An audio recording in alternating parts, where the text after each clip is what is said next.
To the London Association of Window Cleaners. Just seeing who's with me out there.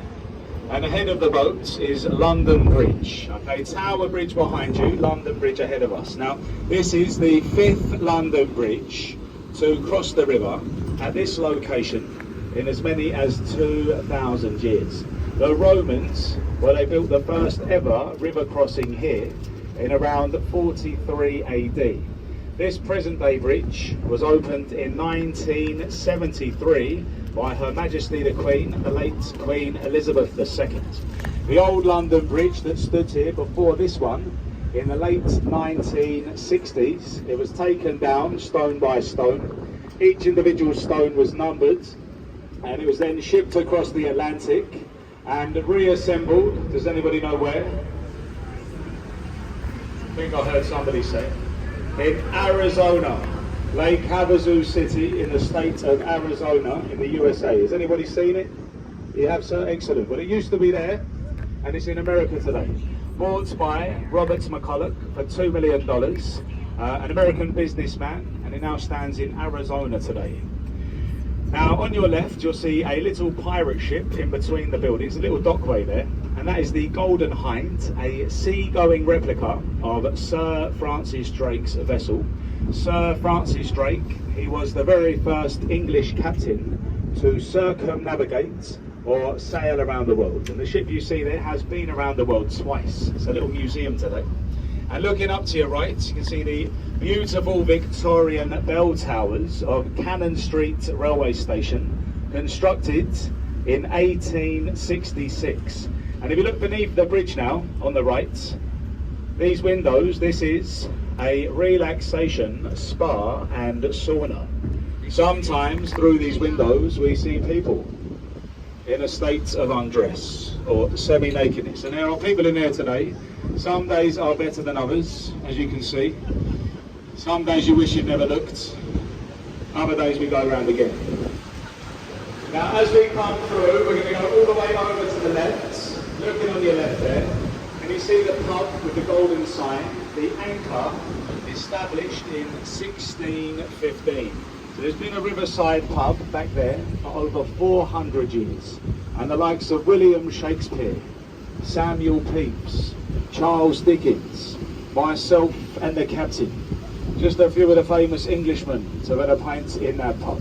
And ladies and gents, we have decided that we are going there this evening, okay? Me and the captain and our lovely crew, you will find us in the Anchor at 8 o'clock tonight for research.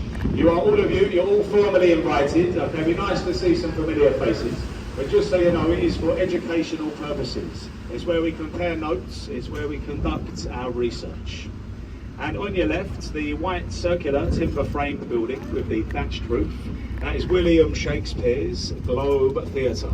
Now the building is an exact replica to the style of playhouse that would have stood here in the entertainment area of Bankside.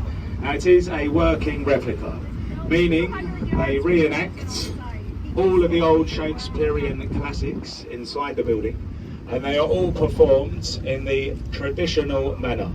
There's no electricity, no stage lighting, no amplification, and also no toilets. So it is very much to pee or not to pee. That is the question. And you can go and see a play in there. Well, it's very good value.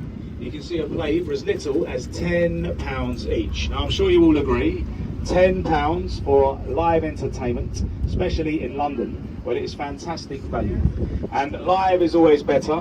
Live music, live theatre. And how's the live commentary going so far? Is everybody happy still? Fantastic, very encouraging. I will continue. Now, any Harry Potter fans on the boats? Yeah, not just me then. You might recognise this bridge. This is the Millennium Footbridge, and it featured in a Harry Potter film. Does anyone know which one it was? Well, it was the Half-Blood Prince. I think it's number 6 in the franchise, featured in the opening sequence of the Harry Potter film. And on your left, the building with the large chimney, formerly the Bankside Power Station. Today it is famously the largest modern arts gallery in the world, the Tate Modern, free and open to all. Now, if anyone has ever seen modern art, then you'll understand why it's free. There are some weird and wonderful exhibits on display. It's definitely worth a visit. Go and make your own minds up. And up to your right, you can see the magnificent dome of St. Paul's Cathedral. Sir Christopher Wren's masterpiece was completed in 1710. It was the tallest building here in London right up until 1962. So before then, well, it was actually illegal to build anything taller. It took 35 years to build, and Wren, Sir Christopher Wren, the architect, he's buried in the crypts. Now these bridges ahead of us, these are the Blackfriars Bridges. And the bridges here, folks, they are built very close together. Okay, this is actually, they form a tunnel, and this has become known as the Thames Tunnel of Love. Now, legend has it, as we pass beneath these bridges, if you are travelling with a loved one, turn to your loved ones, give them a kiss, and you'll be blessed with many years of health and happiness within your relationship. So don't be shy, give your loved ones a kiss. Now, if you're not travelling with a loved one, then you could always kiss your husbands or your wives. I believe it still works. And it's hard to imagine at the moment, but sometimes this boat, it doesn't fit underneath these bridges. But at the moment, we've got enough clearance. As the tide rises, we lose clearance. And that is part of our discipline to become captains on this river.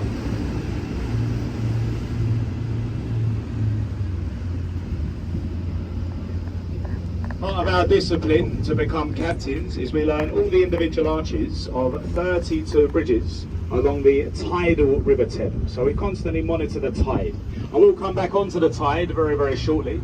Now, you may or may not have noticed, okay, there's no advertisement along the banks of the river. You don't see any Coca-Cola, Golden Arches, Starbucks, anything like that. It's a nice escape from it, to be honest. And that is because the River Thames, it is a royal highway, a King's Waterway, and there is an advertisement ban. The only advertisement you do see is that on your left, the Oxo Tower. Now, the architect, when he designed that building, when he designed the tower, he cleverly designed the company branding into the windows to get past this law. Now, if you're not familiar, Oxo is a stock and gravy cube company that we have here in the UK. It's a little beef cube, makes a gravy. So they were taken to court for breaching the advertisement ban, and they won their day. They said it was a coincidence. So it was never intended to spell the company name, and they've had free advertisement up there for over 100 years. Now, back to the tide, you can see how high the river rises. The famous fortress stood there since the reign of William the Conqueror. Construction started in 1078, and the oldest part of the Tower of London, it is the centre castle, the square section you see there with the 4 turrets. That is known as the White Tower or the Norman's Keep. And along the river's wall, you can see the Traitor's Gate. Now, the Tower of London is probably most famously famous fortress, stood there since the reign of William the Conqueror. Construction started in 1078, and the oldest part of the Tower of London, it is the centre castle, the square section you see there with the 4 turrets. That is known as the White Tower or the Norman's Keep. And along the river's wall, you can see the Traitor's Gate. Now, the Tower of London is probably most famously known